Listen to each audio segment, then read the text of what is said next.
મેષ રાશિ, આજે પોઝિટિવ આજે તમને તમારી દિનચર્યા સંબંધિત કોઈપણ સમસ્યાનો ઉકેલ મળશે. તમને પરિવારના સભ્યોનો સહયોગ મળશે. મહિલાઓ કપડાં અને જ્વેલરીની ખરીદીમાં રસ લેશે.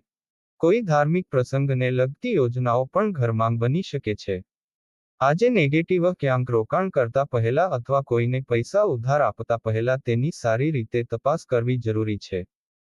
તમારી લાગણીઓને નિયંત્રણમાં રાખો. વિદ્યાર્થીઓએ અભ્યાસ પર ધ્યાન કેન્દ્રિત કરવું જોઈએ અને અન્ય વિષયોની પણ માહિતી લેવી જોઈએ. વ્યવસાય વેપારમાં કોઈ નવી યોજના કે કાર્ય શરૂ કરવા માટે સમય અનુકૂળ નથી. તેથી, કાર્યક્ષેત્રમાં શું ચાલી રહ્યું છે તેના પર ધ્યાન કેન્દ્રિત કરો. તમે અવરોધો છતાં સફળ થશો. ઓફિસમાં વધારાની જવાબદારીઓ રહેશે. લવ પતિ પત્ની વચ્ચે ઉત્તમ સંવાદિતા રહેશે.